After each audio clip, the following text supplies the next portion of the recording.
Umakyat na sa 5 ang nasawi sa nag-crash na tourist bus sa New York nitong Biyernes. Dose-dose na rin na ang nasugatan kabilang umano ang ilang mga kababayan natin. Para bigyan tayo ng update, makakausap natin si Department of Foreign Affairs spokesperson, Ambassador Angelica Escalano. Magandang tanghali po sa inyo, ma'am.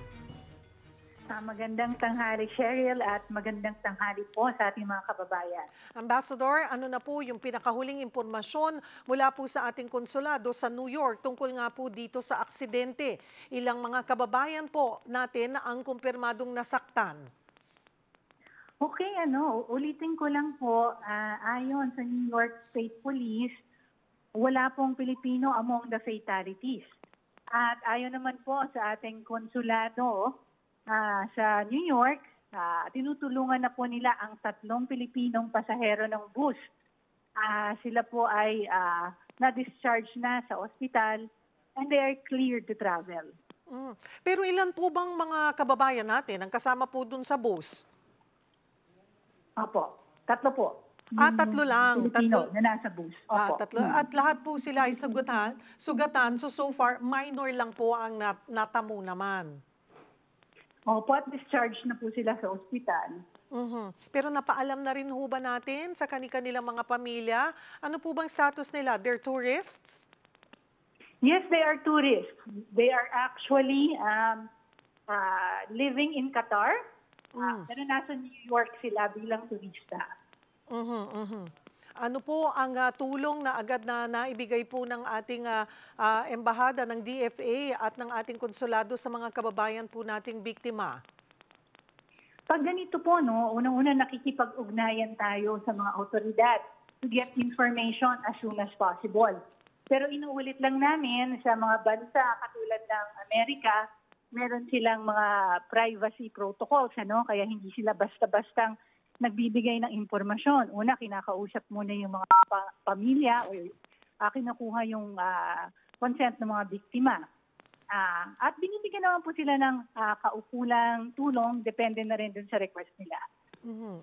Meron po ba tayong nakuha ng update sa kaugnay po sa investigasyon? May mga report daw ho kasing hindi nakasuot ng seatbelt ang mga pasahero. Ongoing pa rin po kasi yung investigation. This is still an active investigation. At kami rin, pinapakinggan namin yung mga pronouncements ng mga otoridad dun sa US. So, sinusubaybayan din namin ang resulta ng investigasyon.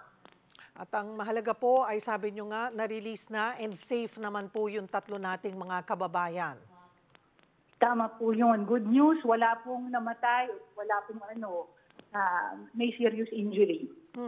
May balita po ba tayo? Kailan ho sila nakatakdang bumalik na sa Qatar? O itutuloy pa rin po nila yung kanilang bakasyon? They are cleared to travel naman po, So nasa sa kanila na yun. Alright, puntahan ko po yung ibang issue. Nakiisa ang Pilipinas sa panawagan na maging ligtas, mabilis at malaya ang pagpapadala ng tulong sa mga apektadong mamamayan po sa Gaza. Bakit mahalagang manawagan ang Pilipinas ng ceasefire ngayon? Mahalaga po yan. Unang-una dahil meron tayong mga kababayan sa rehiyon. Their protection, their safety and welfare is always our priority. Ambassador, ilan na po ba? Ano po ba yung kasalukuyang bilang ng mga diplomatic protest na inihain ng Pilipinas laban po din sa China naman po ngayong taon? At paano po ninyo tinutukoy kung aling mga insidente yung dapat isama sa diplomatic protest? Ngayong taon na to, naka-35 diplomatic protest na tayo sa China. Pero yung pagpa-file po ng diplomatic protest, may proseso yan. Kaya inaaral po natin yung impormasyon mula sa mga security agencies. Inaaral natin ang documentation. At hindi natin basta-basta ginagawa rin yan.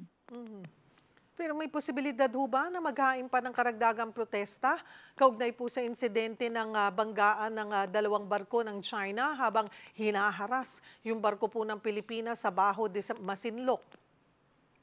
We will see po, depending on development. Medyo may katagalan na rin po yan. So, hindi po tayo, wala po tayong ginawang action on that?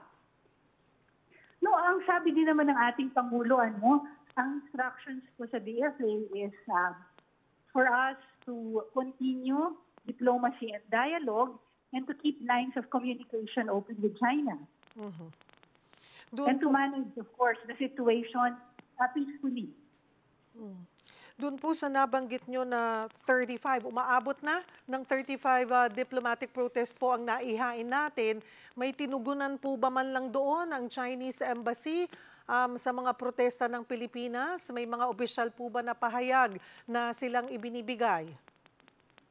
Well, may pahayag naman po ang China all the time, ano? And ang importante sa Pilipinas is na-file ito. This will be part of yung actions natin on this matter and the exercise of our sovereignty, sovereign rights and jurisdiction. Pero may nahihita ho ba tayo? Yun po ang tanong ng mga kababayan natin, Ambassador. Sa kabila nga po ng paulit-ulit na insidente, naniniwala pa rin ho ba ang DFA na epektibo pa rin o ang diplomatic channel at bilateral dialogue? Mayroon po bang development on this also po? We always believe in diplomacy and the peaceful settlement of disputes. Ano nga yung isang tanong mo? Ukol po doon sa ating diplomatic channel at bilateral dialogue. Yes. May naitutulong ho ba ito? May development ho ba on this? Yes. Sabi ko nga we always this issue will not be solved in the short term. And what is important po is that we continue diplomacy, we continue adherence to international law and the peaceful settlement of disputes. All right. Marami pong salamat for taking our call. DFA spokesperson, Ambassador Angelica Escalona.